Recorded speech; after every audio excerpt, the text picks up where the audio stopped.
What is up, you guys? Welcome back to another video. I apologize I'm not outside filming with the car behind me, but there's quite a bit of wind today and you guys would hate all that wind noise. So I'm in the car. I'll give you some shots of the car. But anyways, we're in the S2000 today. You know, we haven't actually been in this car in a while. We've been in the Supra so much. The Supra has been absolutely amazing and super fun. You know, but I did want to give this car a bit of love. This car has been one of my dream cars for the longest. Ever since Honda first announced it, I was like, man, I want one. I've spent so much love and care on this car. We can't forget about her. So today I just kind of want to talk about, do I still like my S2000? You know, the Supra is a great car. Yes, I've been driving it a ton. I haven't actually put many miles on the S in quite a while. I've barely driven her. Back to the main point, do I still like this car? Short answer, I absolutely love this car. This car is so good. She's fantastic. Now, granted, I have a lot of mods, right? I've got, you know, the Gredix KW coilovers. I have wider Volk TE37s. I've got a rear APR GTC 200 wing. There's been a decent amount of stuff. You know, I have this Recaro pole position for the track and for autocross. But at the end of the day, between the two, you know, they're very actually similar.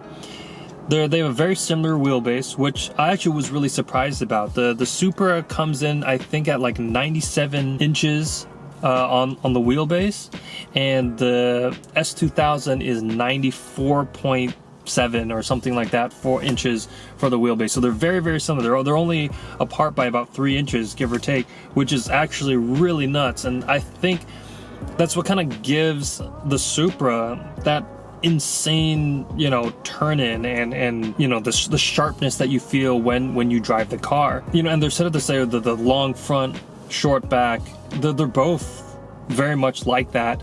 They're both sitting at a 50-50 weight distribution with a driver in it, which is fantastic. You know, they both have the like very similar characteristics. For me, the Supra very much feels like an automatic, more modern S2000 in many ways. Now, I'm not saying that the Supra drives exactly like the S2000. It doesn't. The S2000 is way more raw. I feel everything in this car. This car communicates every little bump in the road, for better or worse. You know, I did drive this car as a daily driver for about a year, and, you know, it was a bit rough here and there, and there are some things you have to worry about. This car does not have any sort of traction control, so in the winter when it's raining really heavily, that's something you do have to worry about. The Supra, not a big deal. It has a really, really good traction control system. But yeah, so they're definitely more similar than I expected compared to, let's say, the M2 Competition. The M2 Competition was so different from this car. You sat higher. The car itself, surprisingly, actually a pretty long wheelbase. I think the M2 Competition sits at like 102 inches, something like that. So significantly longer than both the Supra and the S2000, and I definitely noticed that.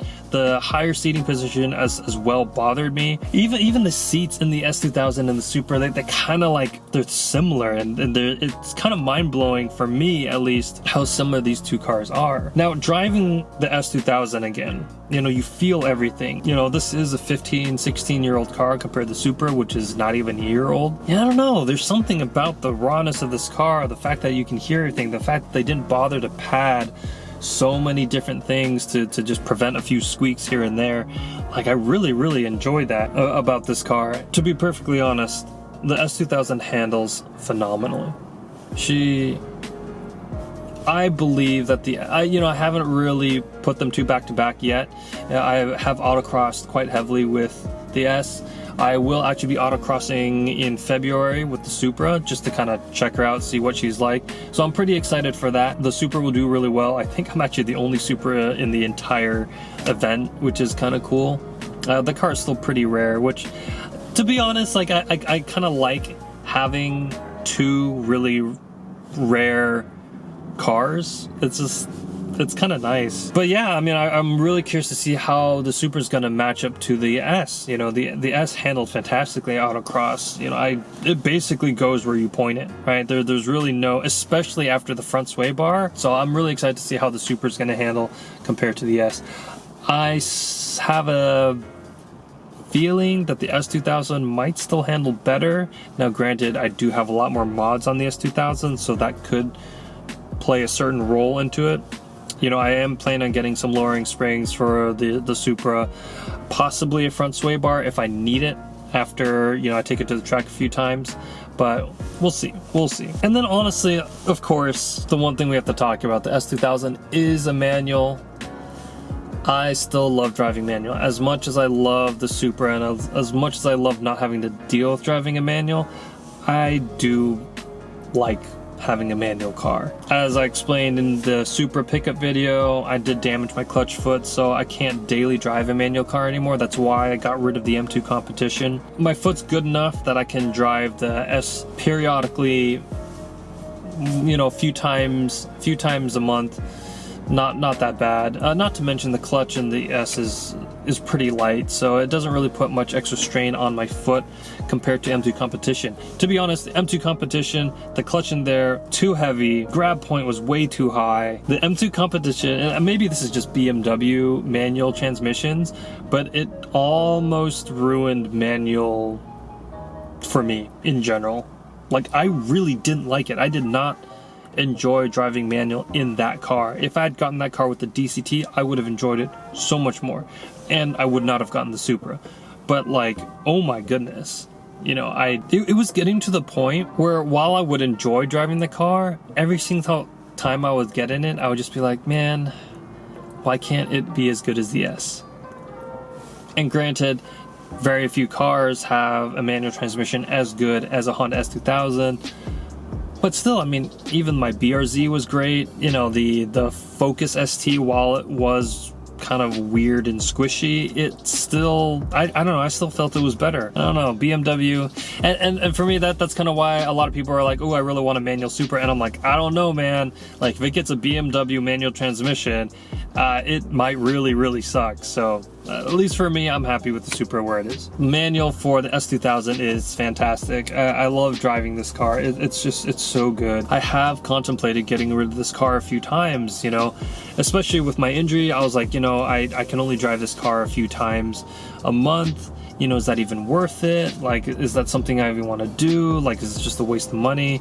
And every single time I'm about even consider thinking about what I'm going to post to put this car for sale, I stop myself and I'm like, wait, I would miss this car so much. And I really would. It just connects to me in a way that no other car has ever connected to me before. As much as I loved my BRZ, after selling that car, I see a BRZ, I'm like, cool, that's another BRZ.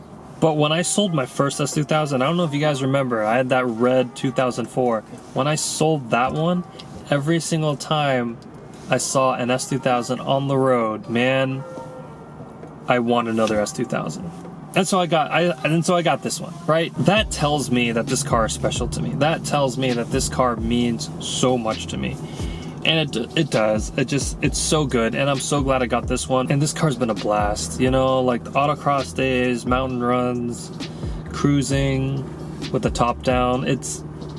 This car is something else. It speaks to me on so many different levels. For me, it's about the engagement of the drive. For me, it's about just how much fun I have. And I have too much fun in this car. Every single time I drive this car, I'm reminded of why I bought it in the first place. Every single time I have thoughts of, oh, maybe I should sell it. You know, honestly, I just need to just pick up the keys and go for a drive, and I'll realize why I should not sell it. No, I am not sick of this car. I am not tired of this car. I'm not bored of this car.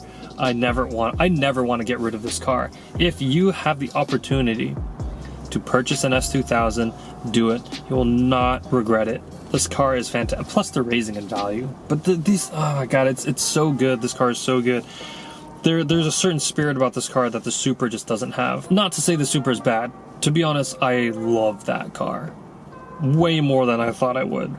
Like, significantly more. It's so good in so many ways. And a lot of those ways, it's because of the similarities it has to the S2000. I really enjoyed daily driving that car, and just having this car as my secondary. But yeah, guys, that was it for this quick video. Thanks again for watching and staying subscribed to this channel.